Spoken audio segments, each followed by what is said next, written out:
Exodus chapter 8, the second plague, frogs. Verse 1.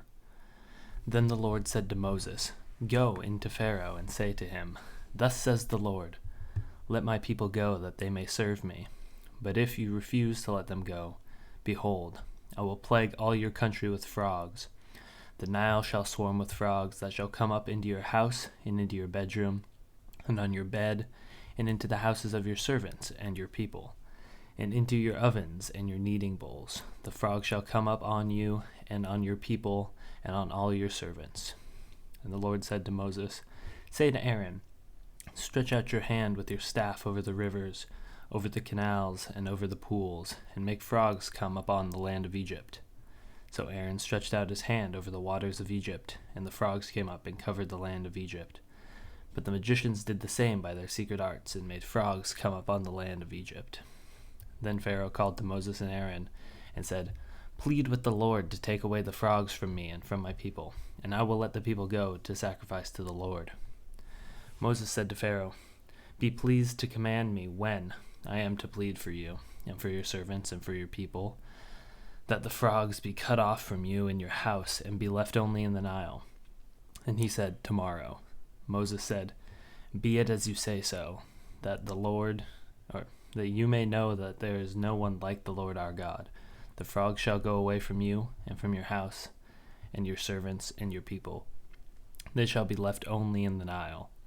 So Moses and Aaron went out from Pharaoh, and Moses cried to the Lord about the frogs, as he had agreed with Pharaoh. And the Lord did according to the word of Moses. The frogs died out in the houses, the courtyards, and the fields, and they gathered them together in heaps, and the land stank. But when Pharaoh saw that there was a respite, he hardened his heart, and would not listen to them, as the Lord had said. The third plague, gnats, verse 16. Then the Lord said to Moses, Say to Aaron, Stretch out your staff and strike the dust of the earth, so that it may become gnats in all the land of Egypt. And they did so. Aaron stretched out his hand with his staff and struck the dust of the earth, and there were gnats on man and beast. All the dust of the earth became gnats in all the land of Egypt. The magicians tried by their secret arts to produce gnats, but they could not. So there were gnats on man and beast.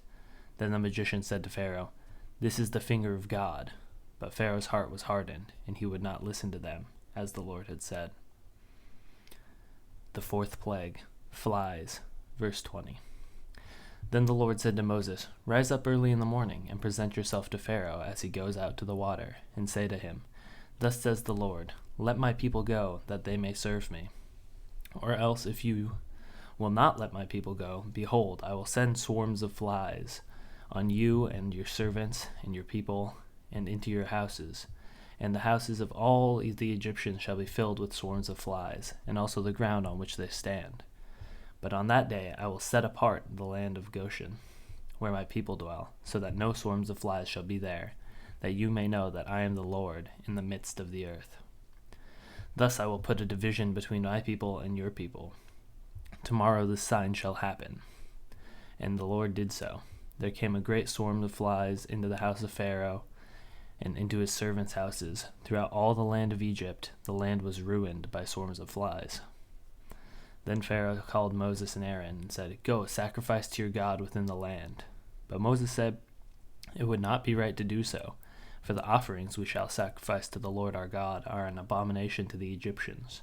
If we sacrifice offerings abominable to the Egyptians before their eyes, will they not stone us? We must go 3 days' journey into the wilderness, and sacrifice to the Lord our God, as he tells us. So Pharaoh said, I will let you go to sacrifice to the Lord your God in the wilderness, only you must not go very far. Plead for me. Then Moses said, Behold, I am going out from you, and I will plead with the Lord that the swarms of flies may depart from Pharaoh, and from his servants, and from his people, tomorrow. Only let not Pharaoh cheat again by not letting the people go and sacrifice to the Lord. So Moses went out from Pharaoh, and prayed to the Lord, and the Lord did as Moses asked, and removed the swarms of flies from Pharaoh, and from his servants, and from his people. Not one remained. But Pharaoh hardened his heart this time also, and did not let the people go.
you.